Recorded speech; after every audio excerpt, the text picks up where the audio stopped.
Good evening, everyone, and welcome to this live webinar that's being organised as part of the TV and film virtual work experience powered by SpringPod. Now, whether you're just getting started with the programme or you're already cracking on with it, we really hope that you're enjoying it so far.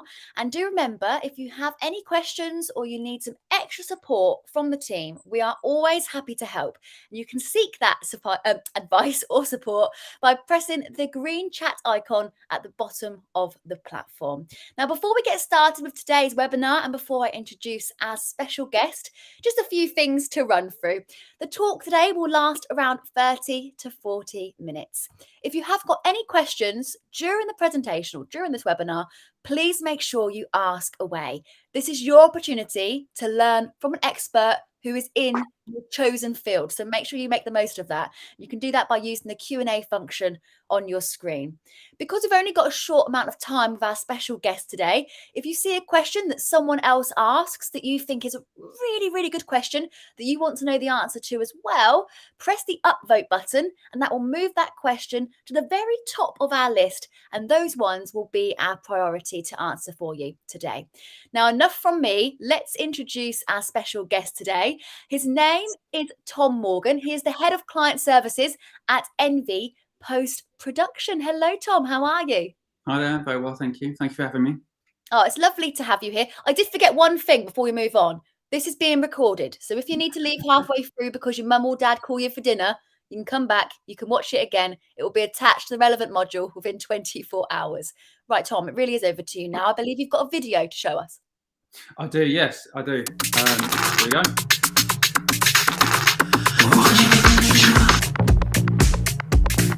Naturalize me. I wish I was natural, like the old country. So make me clear as the rivers and clean as the air. Give me roots like the trees, make me sing like the birds. Make me belong.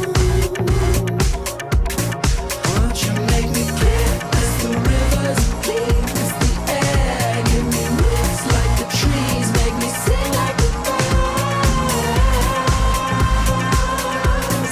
Make me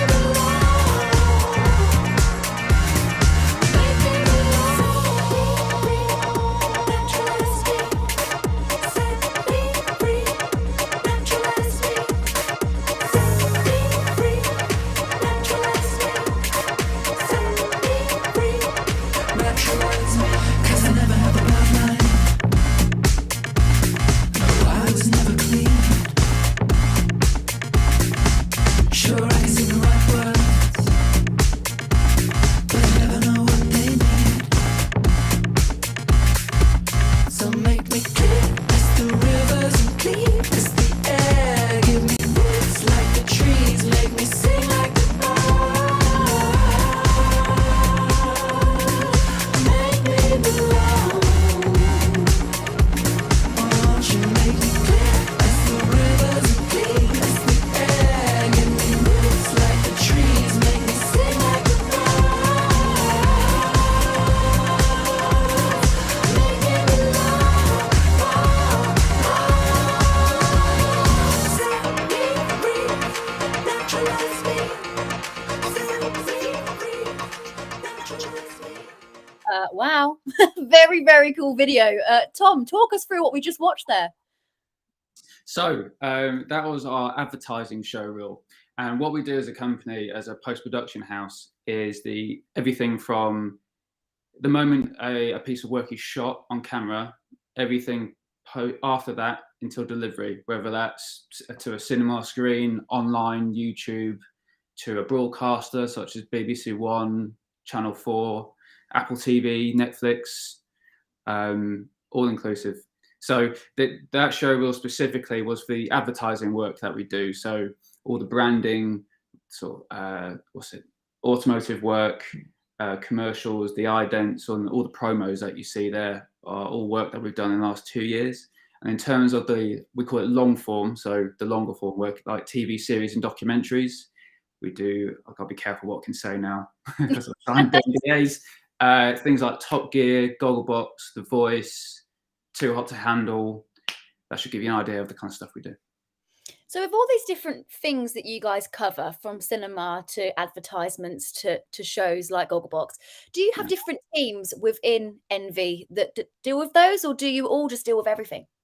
Good question. So we break it down into a series of services. So let's say you have a documentary or whatever piece of work it is. You always start with the edit, for argument's sake, where you simply edit a string of shots next to one another, and you build a full piece of work. And then after that, we call them operators or artists within Envy. They apply color, sound, visual effects, and a final sort of sound mix to produce the final piece. And that can take anything from, for some of the advertisements you saw there, that they can take a week to 2 weeks. Things like an episode of Gogglebox takes a week. Some documentaries can span 6 to 9 months. So it really does depend on the type of work that we're talking about and that we're actually working on at the time. We'll move into kind of your background and your experiences in a moment. And I'm sure a lot of people watching today are wondering how to get into this type of field. Would you say you need to have a bit of a creative mindset? And is there room for creativity, or are you given a brief and that's what you need to stick with? It's a good question. It's a mix of the two. So the artists that I describe who apply the color and the sound design obviously they are out and out creatives, and they are given briefs to work on from our clients. But most of the time those briefs contain, like, this is the general area we want to sort of go towards, the general feel, but they do rely on our artists to apply that final creative touch. So you have the creatives in our organization, but then you also have the managerial and the production side, who are basically the organizers, the individuals who say what day and what projects those creatives are working on in order to meet a schedule, because TV, media, content creation is all based on schedules that we all have to stick to adherently. How does, or maybe it doesn't, does live things come into post-production at all? So say, for example, Children in Need, when that show is on and it's live broadcast, is post-production involved there or not?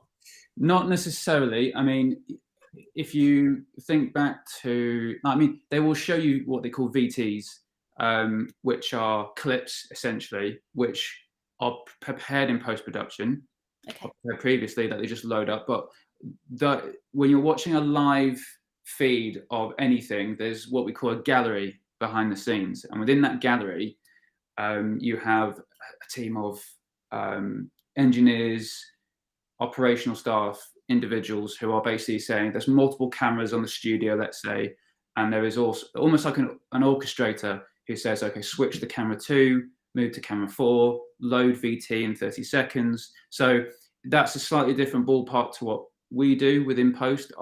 What we do is basically everything that you see that's not live. Okay, that was a good question to ask, though, because it's always like a bit unsure, aren't we? Yeah. Let's move on to you then, Tom, because you are our special guest today. So can you tell us a little bit about your role to begin with? My role is head of client services. So I am responsible for entry-level recruitment in the company. I'm responsible for the nurturing of our talent and our juniors to the extent of progressing them within the company. I myself am a product of that. I joined Envy as what we call runner, almost 9 years ago now. So, wow.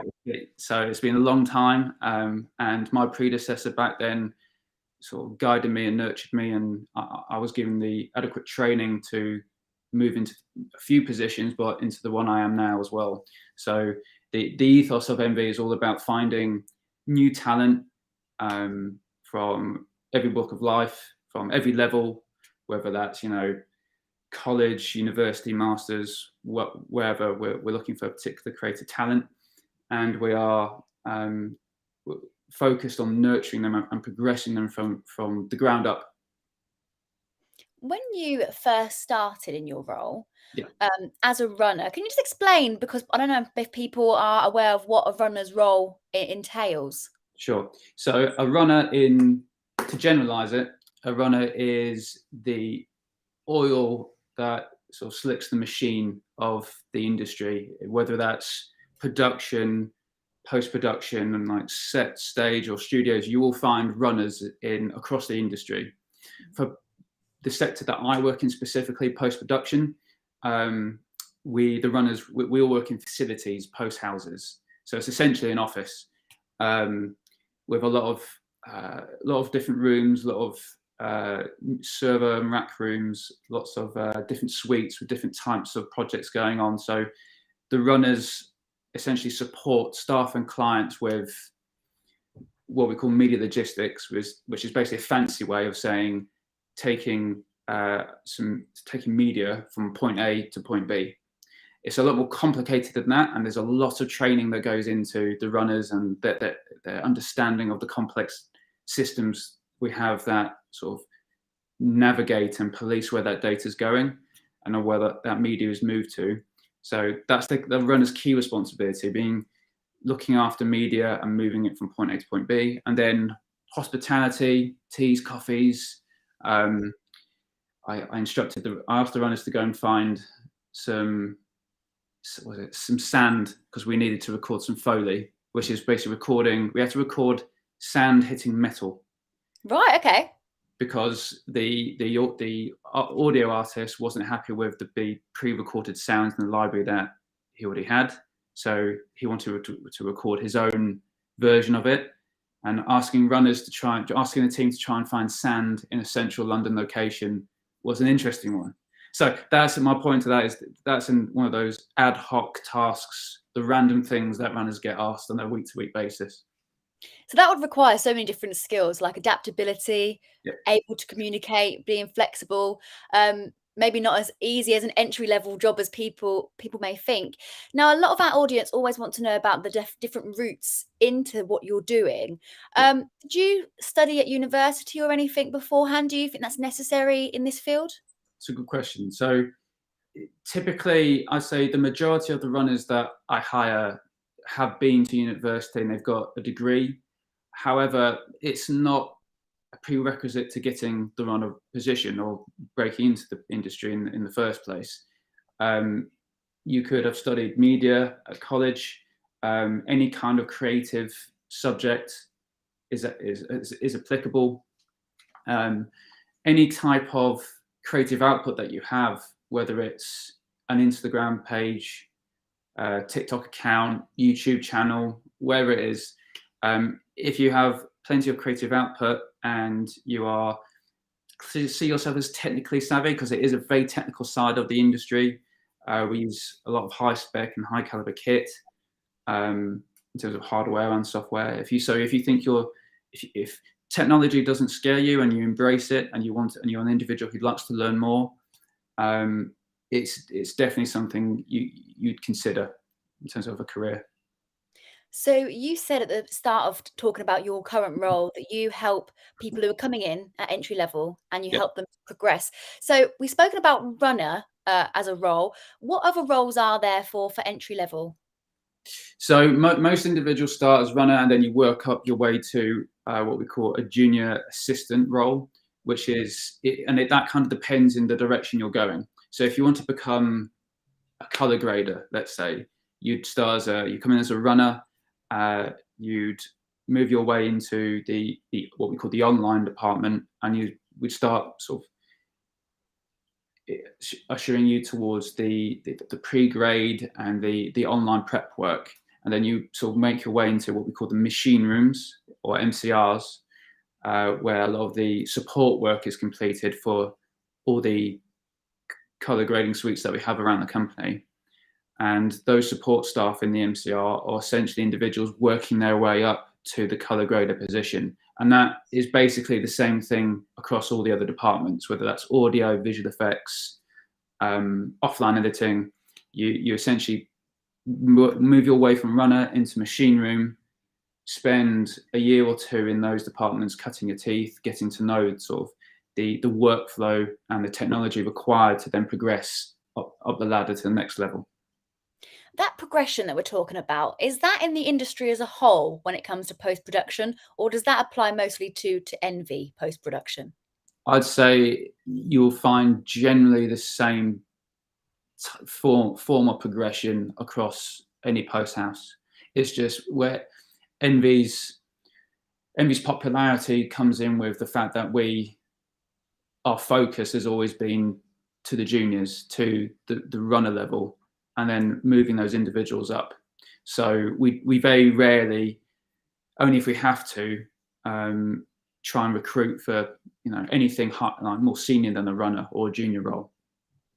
So the whole ethos of Envy is to help people progress from that first entry. Yeah, new talent is our big thing. Is there anything about post-production that surprised you when you went into the field that you think other people wouldn't expect? So yeah, I mean, I about 10, 15 years ago now, I decided to change career, and I decided I wanted to work in media. I decided to freelance for 3 years, which I did in Manchester, and then I moved down to London, and I experienced, going on set, going to location, shooting the material, then editing it along with the team around me. And I then decided I wanted to upskill and work for a fully fledged post-production facility, got myself into Envy. And one of the first things I realized was post-production compared to working on set, stage, location, I found to be much calmer, and that suited me as an individual, mainly because there's so many working parts to a production or a live set that can go wrong, and you're working with so many different suppliers that it arguably, well, for me, was a bit more stressful. However, post-production, you have your deadline, you have your artists, you have your resources, you have everything, all the material shot, and it's all about making the best possible product, essentially, that you can with what you have, and then delivering it to the client, whether that's Netflix, BBC, whoever. And I just preferred that. Tell us a proud moment for you, Tom, in your career so far. My proud moments they happen every other week. It's when someone I've hired as a runner, as a junior, we get to progress to that next level, and that's the thing that I think gets me going the most at work, seeing the juniors fulfill their potential and progress. So, I mean, that's happened, about 19 times so far this year. So our stats are good for this year. Absolutely, it sounds brilliant. Let's move on to some questions from the audience. If you haven't yet asked a question, there will be a reminder pop up on the screen in a moment, just to remind you of how to do that. So here is one. Is there financial stability in post-production, like receiving a salary, or is everyone freelance? I think you kind of just answered that, but if you can go into more detail for us, Tom. That's a superb question. I've asked that. That is a great question. That's actually one of the reasons why I chose as a freelancer to move into post-production, because you're on a salary. So there is financial security. Now, off the back of that, to freelance, you've got to be on the ball, be able to understand how to invoice, how to chase money, and how to always find the next job. So freelancing has its own difficulties. Yeah. But yes, there is, working for a post house, you are, all the runners that I hire, they're permanent. They're not freelancers. How does someone get a runner role? You apply to individuals with either my job title or facilities manager titles, HR. Once you found those individuals in a particular company that you're interested in, you find them, apply to them, keep an eye on their respective social media and websites to see if there's any vacancies happening. And it's all about, I think the big one for me is attitude. So we can train the skill set in pretty much anyone, but having the right attitude, having that example that I gave you before about asking the runners to go out and find sand, having the motivation to find a solution to that, be always asking the question, like, where do we do? How do we do this? Using your initiative, common sense to go and find the right thing.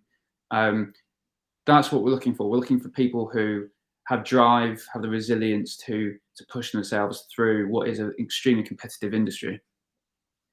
And it is an extremely competitive industry. And this question we've kind of covered, so I'm going to slightly reword it. Yeah. Tell us about some different ways to get into the industry. The person has said, what is the best way to get into the post-production industry? And do you need a specific degree? But I know we've covered that slightly. So Yeah. what ways can you get in? So to work in post-production, you either join a post house or you attach yourself to a freelancer who gets hired by post houses or studios to complete work. So you search or scroll through LinkedIn, find someone who has a freelance dubbing mixer or sound designer, for example, in their title. Contact them, see if they need any assistant work. Most of the freelancers, especially these days, work from home in a home studio, so maybe finding someone local would be of benefit. So that's one way in, but by far the most followed and I guess the usual way in is trying to find yourself a post house, most of which reside in London, but there are many more in Bristol, Leeds, Manchester, and Brighton, actually, for that matter. All the media hubs are moving that kind of way, aren't they? They're all moving towards Manchester and what have you. In terms of work experience, because this is something a lot of people ask about, and I know it's been difficult with the past year and what have you, would you recommend that people learn software or certain programs? Yeah. So when I was when I was on SpringPod, I think it was the start of this year, I was in answer to this similar question. Obviously, work experience wasn't even an option back then, and I think even for a lot of companies now, a lot of post houses, etc., and production houses are still being very careful with COVID policies and procedures internally to protect schedules. So work experience is still suffering in that respect. But I think it will come back strongly next year. I mean, we plan to reopen our doors come January, February next year. So I think the best thing is to keep an eye out on all the post houses and all the companies you want to work for, and just constantly be checking when they are going to open their doors again. And in terms of not being able to do work experience or what you do instead, honing those, as you said, honing those software skills is extremely important. At the start of the pandemic last year, or throughout the summer last year, a lot of the key providers in this area, such as Avid, Adobe, being Premiere Pro, and Apple, using Final Cut, released free versions of their software, released multiple free seminars and lectures and tutorship on LinkedIn and across their own personal sites. So there's basically try and research as much as you can, get hold of any free software you can and material, and just try and produce as much content of your own making as possible, and then showcase it. Don't be afraid to showcase it, even if it's not a finished product. I think any kind of content you've created deserves to be on a website, YouTube channel, or Vimeo channel. It's part of the journey, isn't it? Exactly. Yeah, we're not expecting, when I'm recruiting, I'm not looking for the polished finished product. I'm looking for potential. So I'm not expecting to see polished, beautiful finished work. It's all about seeing how far the individual's got with the software they can get their hands on. Yeah. And as someone who actually produces and edits a lot of my own work, you mentioned a lot of sources there, but I wouldn't underestimate YouTube as well for some helpful tutorials on how to use the software, because it can be challenging. A really practical question here has come through, which I think is fantastic. Is it a Monday to Friday job, or do you work at the weekends too? So don't come into this industry if you it's definitely not Monday to Friday. Don't even think about media if the notion of not working like Monday to Friday on a 9-5 isn't for you. There are mean, the runners that we have on shift, we're 24/7. So our headquarters, no, so we have 6 facilities in central London. 3 of them are 24/7 at the moment. So some staff, including runners, operate 24/7. So they're on, some are on overnight shifts, some are on, first thing in the morning, 7 a.m. starts. These shifts apply at weekends as well. So yeah, it's definitely not a career that is Monday to Friday. It goes through its peaks and troughs. I mean, the autumn winter season is when we do a lot of this, the heavy shifts, the nights, the weekends, the early starts, mainly because there's so much content to be created. However, during spring, summer, when a lot of the productions are out shooting in daylight hours, it's a lot quieter, and we go back down to more daytime, less evenings, less weekends. So there's peaks and troughs throughout, but yeah, be expected at some point to do late nights, early starts, and weekends. The trick is, though, if you love what you're doing, it's then fine. It won't matter. It won't matter. Exactly. I mean, exactly. Everyone who does all the shit and completes all the shifts that I talked about, you're paid overtime if it applies. So it's not like you work for free at any point.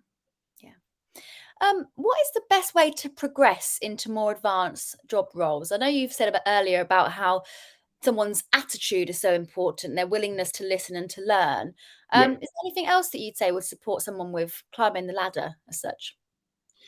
I mean, the years I've been doing this, I've noticed, and I fully believe, that you have to be a people person. You have to be an effective communicator, mainly because the artists have to have a brief, they have to listen to the client, and they have to do this constantly throughout the process of creating whatever project that they're working on.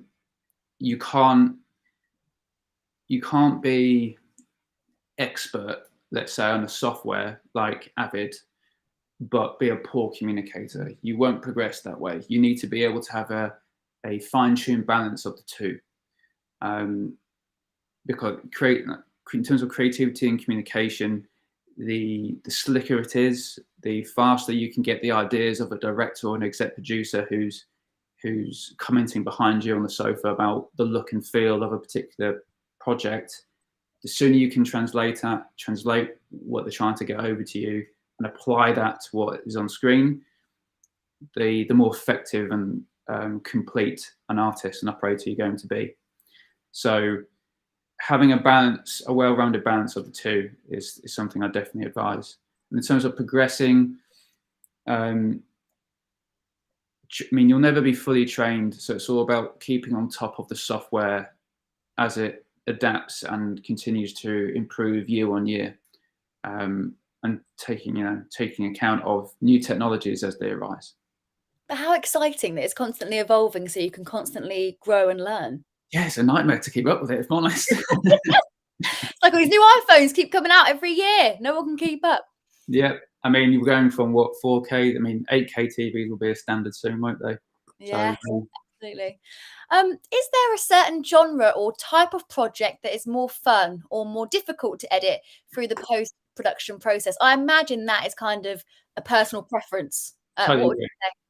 Yeah, I mean, that's definitely a personal preference thing.